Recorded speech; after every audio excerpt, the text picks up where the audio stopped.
This is one of 4 doors to a Federal Period breakfront project I'm working on. It's a copy of a piece by John and Thomas Seymour, and it features a central panel of crotch mahogany veneer enclosed by a mitered frame of ribbon stripe mahogany cross banding, and in the corner are inlaid these pieces of highly figured mahogany veneer. And separating the joint between the ribbon stripe and the crotch mahogany is going to be this banding, which is a layer of black dyed veneer enclosed by 2 pieces of satin wood, and it's 3/16 of an inch wide. And the straight sections are going to be very simple, but getting a banding of satin wood this wide to conform to this type radius would be quite difficult. So to overcome that, I made the banding on a circular form here, and then sawed off individual rings, which can be then easily inlaid into this panel. And now I'm going to get ready to route the groove for that inlay. The mahogany veneer on the center of this door was put down by hammer veneering, and it was left oversized. And then this template was laid in place and carefully aligned with the center line marks on the door and nailed down with these, which you're not really going to be able to see, but they're veneer nails. They're very small headless pins, and they're so small that the hole made by them completely disappears during the finishing. And then with the template down and in place, I took the laminate trimmer fitted with a collar and a 40/1000 of an inch end mill. That's very small, just slightly over a 32nd. I ran that around here, and that formed a groove. And then I peeled away the excess veneer, and then I installed these pieces of figured veneer here in the corner and the cross banding. And now I'm going to put the template back in place with those veneer nails, getting them in exactly the same hole so the registration is perfect, because there can be no margin of error for this. This has to be exact. And now the 40/1000 end mill has been replaced with a 3/16 inch, which is the width of the banding we're going to install, a carbine router bit.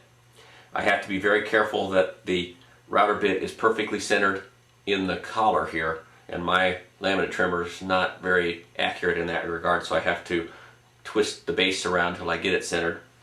And now I can take, and using this template, run that laminate trimmer around there, and I will have the groove exactly where it needs to be. The registration will be perfect. The only thing I can't do is I can't go around the corners. I'm going to have to stop short of the corners and do those by hand.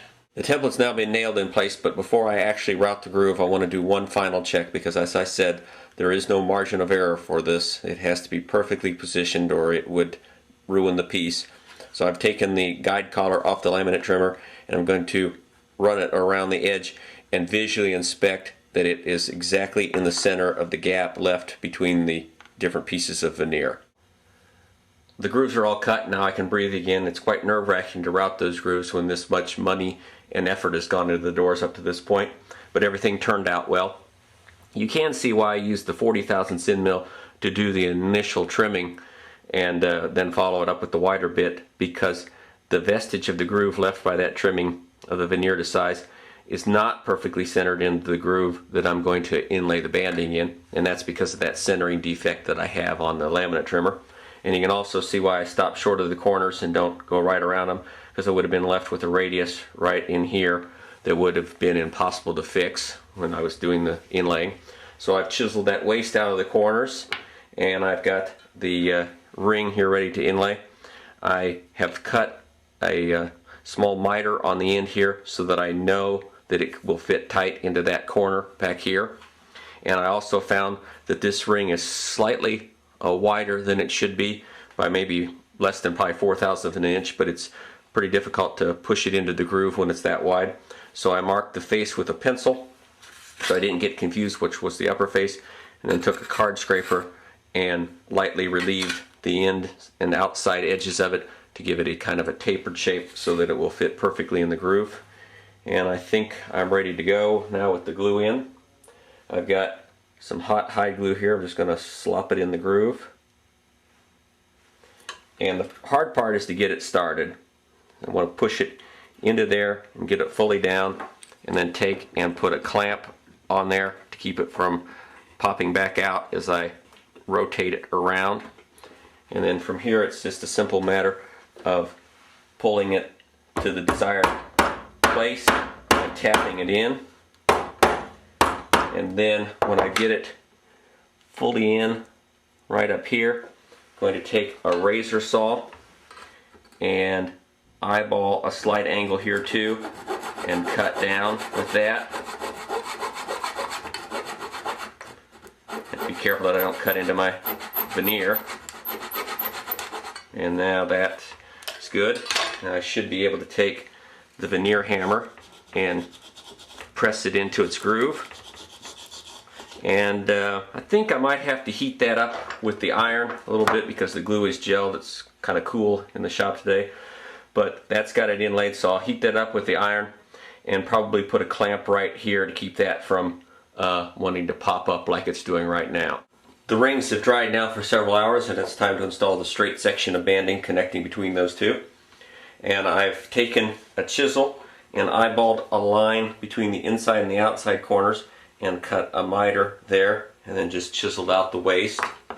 And I've also pre-fitted one end of the banding. Now I've got the other to do. And I've left it slightly long here. And I'm going to take a chisel that has a highly polished back on it that's like a mirror, and I'm going to use it to eyeball a line or a mitre that looks like it would connect perfectly with the ring.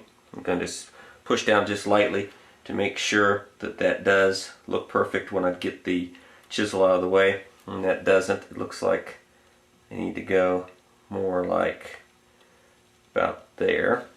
That looks good. Now I'll come over here to use this scrap as a cutting board and take the chisel and put it on that line and push straight down. And this satinwood's pretty hard stuff, but it'll cut cleanly. And check the fit, and it is too long on the short point of the mitre. So come back here, make a minor adjustment with the chisel.